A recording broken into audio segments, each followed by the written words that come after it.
You know, the EFF and ActionSA, they were given an opportunity to debate each other about the topic of documentation and documenting foreigners who are already here in South Africa.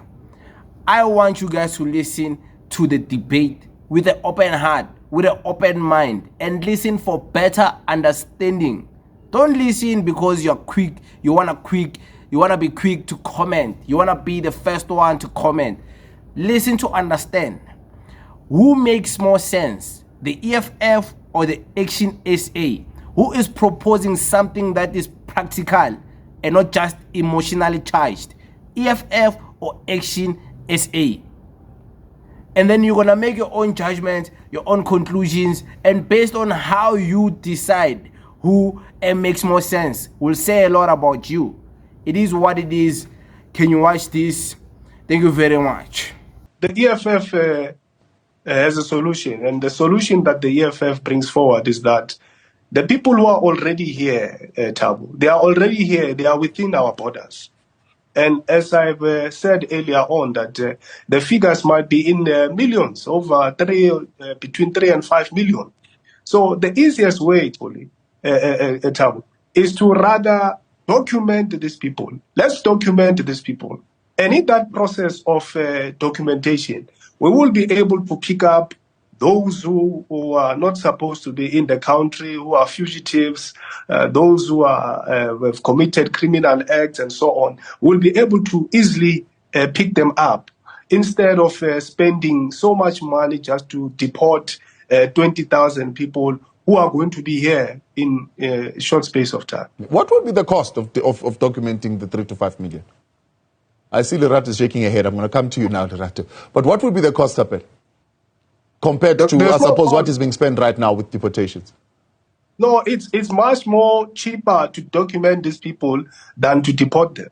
Because remember, when you deport, you have to take a person to Lindela. And when they are at Lindela, you have to provide them food while they are waiting for deportation. And others, remember, they come from faraway countries, from Pakistan, from China, and so on. It means you have to buy them plane tickets. You have to fly them out of the country. So it's much more cost-effective to document these people, allow them to come forward, present themselves to the authorities. Let's document them, rather than spending billions of money to deport them out of the country. Yeah, it makes sense. It will be it makes sense. It will be much more cost-effective to document them rather than attempt to buy them air tickets to fly them outside of the country.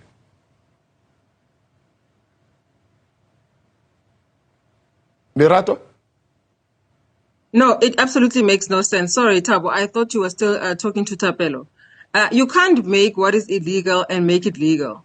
What you are doing in what Thapelo is proposing is that people can be able to come into the country, and once they are here, the country must do whatever it can to possibly do to document them when they've already broken the law. And so it doesn't make sense. People have to know that when they come into the country, they will be found. There must be spot checks, that people will be found. And when you are found, you will be taken back to your country.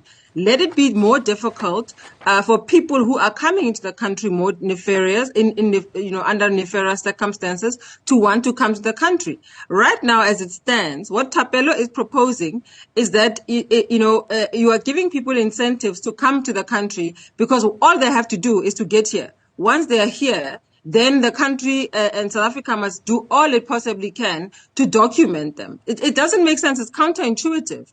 What we're trying to do is to disincentivize, or what we're proposing is to disincentivize people from coming into the country illegally. So that when they come here, they must know that they must come here legally, like we all do. When you travel, you have to travel with your documentation and be legal. Of course, there are people who are running away from their countries for various reasons, whether it's being economic migrants, whether they are fleeing from, being in, from spaces where, there's conflict and so on. We absolutely agree with that because, that has to be provided for. Our Constitution provides for that. But you can't then, exploit loopholes that are in our current system, corruption, etc., provide for that so that all people have to do is to get here. It doesn't make sense. And so what we are trying to say is to say, we have got to make sure that our law enforcement takes its place. And how do you do that? You make sure that the BMA itself is resourced to do what it needs to do. There are boots on the ground. People know that there will be spot checks when you are in the country. People will be asked, as to what it is that, how it is that you came into the country. But those are the things that it's argued that approach will only get them to hide even more. So if you want to them to come out so that you know them, at least the prospect of them being documented would certainly do that. Well, I mean, other people can argue whether if it really worked with the ZEP, where you said, come, let's get you properly in, not through this particular dispensation, whether people responded to that. But is it not a way of really finding out and doing an audit as to how many people are in the country that do not have proper documentation? Lerato, still with you. Firstly, you've got to do the audit. Absolutely, we agree with that.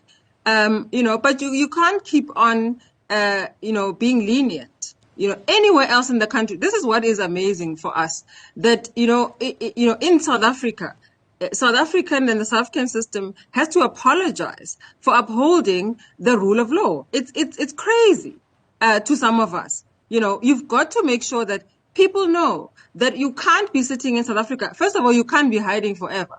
If you are sitting in the shadows, there's no way you can sit in the shadows, because you got to go find work. You've got to go to particular things. And for you to be able to do that, you've got to then be able to be documented.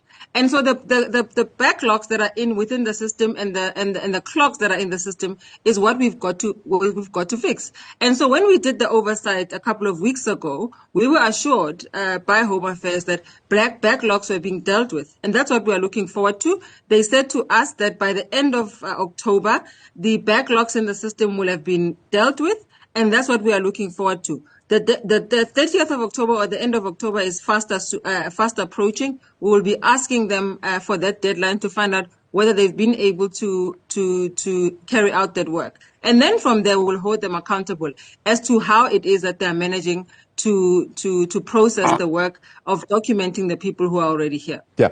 Thapelo, people who enter the country legally are deliberately evading detection, therefore deliberately undermining the South African system. Why are South Africans, or why is the South African government expected to be soft on those people and say, oh, no, well, it's fine. You can come into the country and we'll give you documents? I missed the last part of your question. I'm saying, why should the South African government then be soft on them and say, well, it's fine, you are here now, we'll give you the documents, but you were deliberately evading to be detected by the South African system to undermine it? Well, I don't think it's deliberate, Thabo. For example, you have a number of people entering the country here to come and seek asylum, who are victims of wars and so on. So some of those people, because of the inefficiencies within the refugee system, the applications take long. There's a lot of corruptions there within that system. So it takes long for them to get their asylum seeker permits and so on. So I don't think the blame is entirely on these people.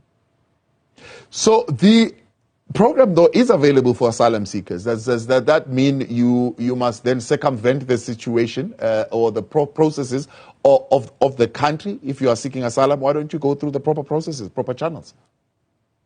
But Thabo, what we're dealing with here is that we have millions of undocumented people in South Africa. Millions. They are here. They are already here. The question should be, are we really prepared to spend billions to deport? Because as we speak now, Home Affairs is telling us that they deported no less than 40,000 in the previous financial year. And we're not sure this current financial year how many they've been able to deport. But it's not going to be more than 50,000. Now, how are you going to deport? I mean, if you're deporting, let's say, 20,000 per annum, how many are you going to, are you going to make a significant